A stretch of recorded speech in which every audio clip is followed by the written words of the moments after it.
చెన్నాపట్నం పట్టు చీరల అంగడి 2వ వార్షికోత్సవ బంపర్ ఆఫర్లు. పట్టు మరియు కాటన్ శారీస్ పై భారీ డిస్కౌంట్లు.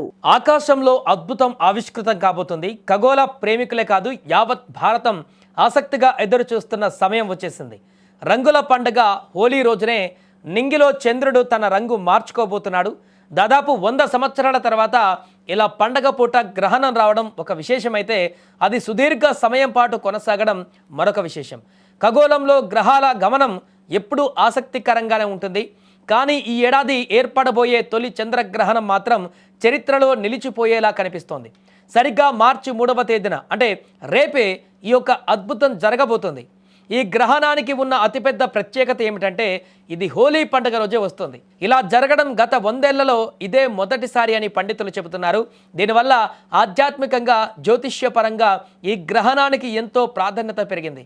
పంచాంగం ప్రకారం గ్రహణం కంటే ముందే సూతక కాలం ప్రారంభమవుతుంది. రేపు ఉదయం 6:19 సూతక కాలం మొదలవుతుంది. ఇక అసలైనటువంటి గ్రహణ క్రతువు మధ్యాహ్నం 3:19 స్పర్శ దశతో స్టార్ట్ అవుతుంది. సాయంత్రం 4:34 చంద్రుడు పూర్తిగా భూమి నీడలోకి వెళ్ళిపోతాడు. దీనినే మనం సంపూర్ణ చంద్రగ్రహణం అంటాం. ఈ స్థితి సాయంత్రం వరకు కొనసాగి 6:47 వరకు మోక్ష దశతో, అంటే గ్రహణం వీడడంతో ముగుస్తుంది. మన దేశంలో చంద్రోదయం సాయంత్రం 6:22 అవుతుంది. గ్రహణం 6:47 వరకు ఉంటుంది. కాబట్టి మనకు సుమారు 25 నిమిషాల పాటు ఈ అద్భుతం కళ్ళకు కనపడుతుంది. ఇక మన తెలుగు రాష్ట్రాలలో సాయంత్రం సుమారు 6:22 ప్రాంతంలో చంద్రోదయం అవుతుంది. సరిగ్గా ఇదే సమయంలో గ్రహణం కూడా కొనసాగుతూ ఉంటుంది. సాయంత్రం 6:47 గ్రహణం పూర్తిగా ముగుస్తుంది. అంటే మనకు కేవలం 20 నుంచి 25 నిమిషాల పాటు మాత్రమే ఈ అద్భుతాన్ని చూసేటువంటి అవకాశం ఉంటుంది. ఆంధ్రప్రదేశ్లోని తీర ప్రాంత నగరాలైన విశాఖపట్నం, కాకినాడ, నెల్లూరులో చంద్రోదయం కాస్త త్వరగా జరుగుతుంది. కాబట్టి అక్కడ మరికొన్ని నిమిషాలు అదనంగా గ్రహణాన్ని వీక్షించవచ్చు.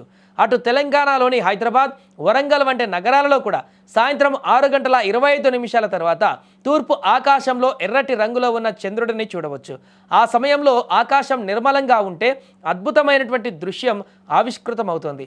చంద్రగ్రహణాన్ని చూడడానికి ఎటువంటి ఫిల్టర్లు లేదా ప్రత్యేక కళ్ళద్దాలు అవసరం లేదు. మీరు మీ ఇంటి మేడ మీద నుంచి లేదా ఖాళీ ప్రదేశం నుంచి నేరుగా ఆకాశంలోకి చూడవచ్చని చెబుతున్నారు. అయితే సాయంత్రం 6 గంటల నుంచే తూర్పు దిశగా ఆకాశాన్ని గమనిస్తూ ఉండాలి. ఎందుకంటే మనకు దొరికే సమయం చాలా తక్కువ.